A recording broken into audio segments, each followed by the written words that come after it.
સુરત નવી સિવિલ હોસ્પિટલના નવનિયુક્ત સુપ્રિન્ટેન્ડન્ટ તરીકે ડોક્ટર પારુલ વડગામાએ સત્તાવાર રીતે પોતાનો પદભાર સંભાળી લીધો છે। હોસ્પિટલના વડા તરીકેનો ચાર્જ સંભાળતાની સાથે જ તેઓ એક્શન મોડમાં જોવા મળ્યા હતા। ચાર્જ લીધાની ગણતરીની મિનિટોમાં પહેલા જ તેમણે હોસ્પિટલના વિવિધ વિભાગોનું આકસ્મિક નિરીક્ષણ કર્યું હતું અને ગ્રાઉન્ડ ઝીરો પર જઈને સમગ્ર વ્યવસ્થાનો તાગ મેળવ્યો હતો। તેમના કડક વલણને પગલે હોસ્પિટલના સ્ટાફ અને વહીવટી તંત્રમાં દોડધામ મચી ગઈ હતી।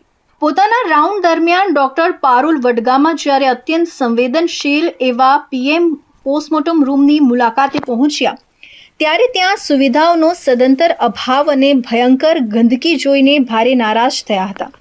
સુપ્રિન્ટેન્ડન્ટે આ ગંભીર બેદરકારી બદલ તંત્રને આડે હાથ લીધું હતું અને ત્યાં તાત્કાલિક અસરથી સફાઈ કામગીરી શરૂ કરવાના કડક આદેશ આપ્યા હતા।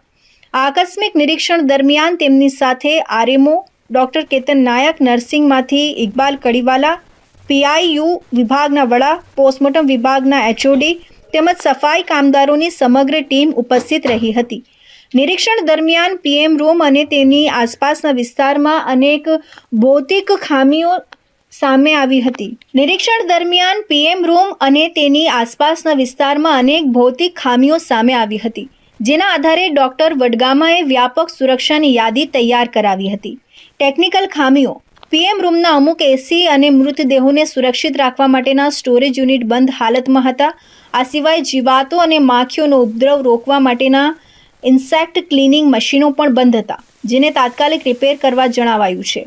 માળખાકીય સુવિધાઓ: પીએમ રૂમની બહારની દિવાલોનું પ્લાસ્ટર ઉખડી ગયું હતું, અંદરની ટાઇલ્સ અને કેટલાક દરવાજા પણ તૂટેલી હાલતમાં હતા, જેનું સત્વરે રિપેર કરવા સૂચના અપાઈ છે। જન સુવિધા: પીએમ રૂમની બહાર લાઇટોની પૂરતી વ્યવસ્થા નહોતી, વળી ત્યાં સ્વજનોના મૃતદેહ લેવા આવતા ગરીબ અને મધ્યમ વર્ગના લોકો માટે બેસવાની કોઈ યોગ્ય વ્યવસ્થા નહોતી, જેથી ત્યાં તાત્કાલિક સિટિંગ અરેન્જમેન્ટ ઊભી કરવા આદેશ કરાયા છે।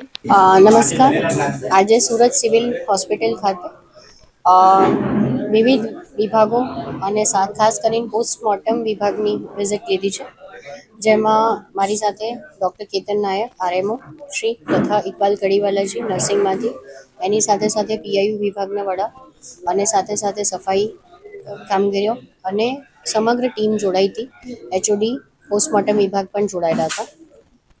ખાસ કરીને ખુશીની વાત એ છે કે આપણા ગુજરાત સરકાર દ્વારા માન્ય હેલ્થ મિનિસ્ટર જે આપણા છે પ્રફુલભાઈ પાનસેરિયા સાહેબ દ્વારા ઓલરેડી 3 કરોડના ખર્ચે એક નવું પોસ્ટમોર્ટમ રૂમ આપણને મળવાનું છે, જેમાં 6 થી 8 મહિના જેવું થઈ શકે, પણ ત્યાં સુધી જે જૂનું પોસ્ટમોર્ટમ રૂમ છે એને ખાસું ઇમ્પ્રુવમેન્ટ કરવાના સજેશન્સ પહેલાં પણ અપાયેલા હતા।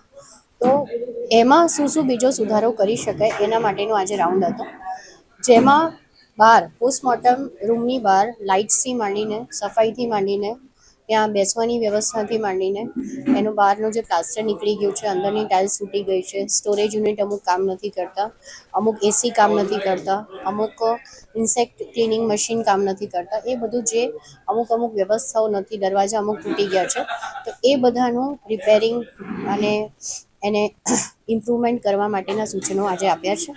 ડોક્ટર પારુલ વડગામાએ આ તમામ કામો આગામી 7 થી 10 દિવસમાં પૂર્ણ કરવાના સૂચનો આપ્યા છે અને તેની દેખરેખ માટે એક ખાસ ફોલોઅપ ટીમ પણ બનાવી દીધી છે।